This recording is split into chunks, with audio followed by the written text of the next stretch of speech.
ዋና ዋና ዜና እናቀርባለን። የጋዛ ፍርስራሽ እስከ 70 ሚሊዮን የሚጠጋ ቶን ይደርሳል ተባለ። በጦርነቱ በእስራኤል የወደሙ በሺዎች የሚቆጠሩ ቤቶች፣ ሕንፃዎችና ሌሎች መሠረተ ልማቶች ፍርስራሽ 70 ሚሊዮን ቶን ገደማ እንደሚሆን መረጃዎች አሳይተዋል። ይህም ጋዛን ወደ ምድረ በዳነት የቀየረ ሰብአዊ እርዳታ ጭምር ለማድረስ አዳጋች ያደረገ ነው ብለዋል መረጃዎች። እንዲሁም ከእስራኤል ጦር የተንጠባጠቡ 20 ሺህ ገደማ ያልፈነዱ ቦምቦችና ሚሳኤሎች እንደሚገኙ ሲነገር፣ ይህም የነዋሪዎችን ሕይወት አደጋ ላይ እንደጣለ ተመልክቷል። እናም ማንኛውም የጋዛ መልሶ ግንባታ ከመጀመሩ በፊት እነዚህን አደጋዎች በጥንቃቄና በባለሙያዎች ማስወገድ ይገባል እየተባለ ነው።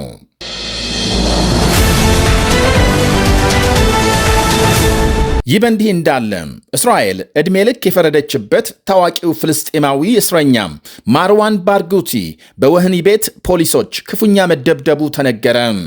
ቤተሰቦቹ ለቢቢሲ በሰጡት ቃል የ66 ዓመቱ አንጋፋው የፍልስጤም ፖለቲከኛም ማርዋን ባርጉቲ 8 በሚደርሱ የእስር ቤት ጠባቂዎች ከፍተኛ ድብደባ እንደተፈጸመበት ገልጸዋል። ቀደም ሲል ከነበረበት ወደ ሌላ እስር ቤት ሰሞኑን በተዘዋወረበት ጊዜ አጋጣሚውን በመጠቀም ድብደባ ፈጽመውበታል ሲል ወንድ ልጁ አረብ ባርጉቲ ለቢቢሲ ተናግሯል። መረጃውን ያገኙት ደግሞ በዚህ ሳምንት ከተለቀቁ 5 የተለያዩ እስረኞች ነው ብሏል አረብ ባርጉቲ። በድብደባው ሲጮህና ሲያቃስት መስማታቸውን እንዲሁም ለሰዓታት ራሱን ስቶ እንደነበር ከእስረኞቹ መስማቱን ተናግሯል።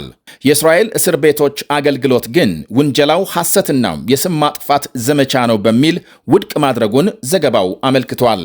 የፍልስጤም አንጃ መሪ ማርዋን ባርጉቲ እስራኤል በግድያ ወንጀል ዕድሜ ልክ ፈርዳበት እስር ቤት ከገባ ከ20 ዓመት በላይ ሲያስቆጥር ሐማስ በሰሞኑ ድርድር እንዲፈቱ በዋነኛነት ከጠየቃቸው የፍልስጤም እስረኞች አንዱ ነው ይባላል። ሆኖም እስራኤል ዕድሜ ልክ የተፈረደባቸውን እስረኞች አልለቅም በማለቷም እስካሁን አልተፈታም።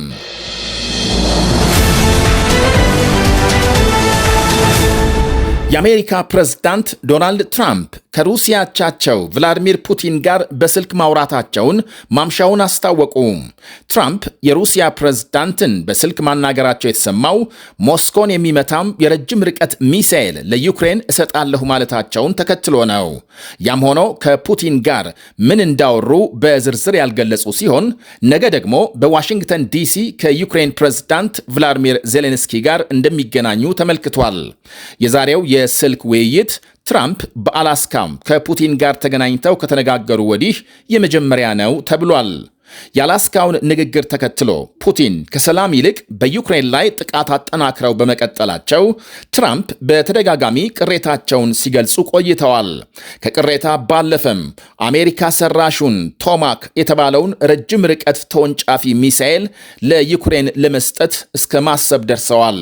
ትራምፕ በቅርቡ ለመንግስታቱ ድርጅት ጠቅላላ ጉባኤ ባደረጉት ንግግር ሩሲያም የወረቀት ላይ ነብር መሆኗን በመግለጽ ዩክሬን የተወሰደባትን መሬት የማስመለስ መብት እንዳላት ማረጋገጫ መስጠታቸው ይታወሳል።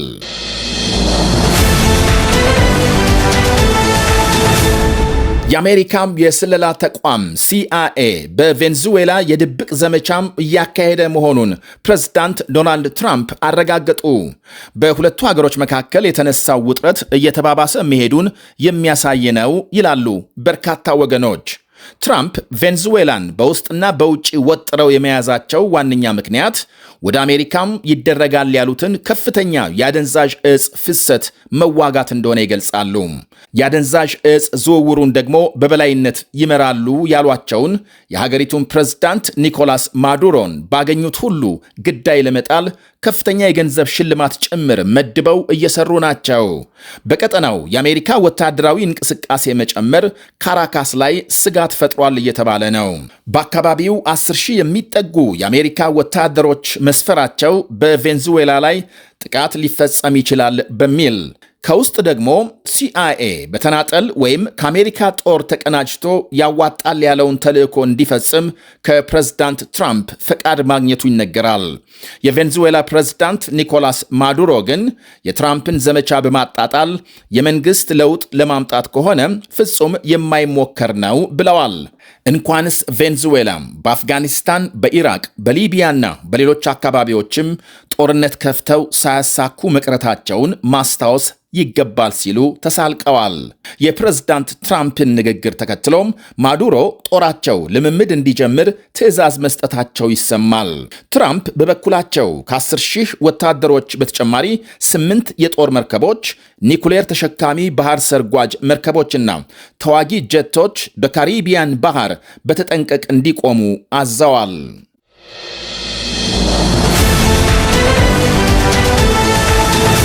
የትግራይ ኃይል አባላት ተቃውሞ ተጠናክሮና ተስፋፍቶ መቀጠሉ ይሰማል። የትግራይ ኃይሎች አባላት ከደሞዝና ከጥቅማ ጥቅም ጋር በተያያዘ ያቀረቡት ጥያቄ ምላሽ ባለማግኘቱ ሰኞ ጥቅምት 3 በመቀሌ ያነሱት ተቃውሞ በተለያዩ የክልሉ አካባቢዎች ተስፋፍቶ መቀጠሉን ዘገቦች አመልክተዋል።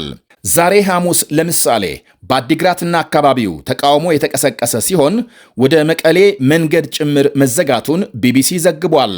በሌሎች ከተሞችና ዞኖች የተቀጣጠለው ተቃውሞ መንገዶችናም ሌሎች የዕለት ተዕለት እንቅስቃሴዎች እንዲዘጉ ማድረጉ ሲታወቅ፣ ምክንያቱ ደግሞ አባላቱ ደሞዝ በወቅቱ ስለማይከፈላቸውና ጥቅማጥቅሞች እየተሰጣቸው ባለመሆኑ ነው ብሏል ዘገባው። ቅሬታቸውን ለሚመለከተው አካል ቢያቀርቡም ምላሽ አላገኘንም ማለታቸውን ጠቅሷል ቢቢሲ።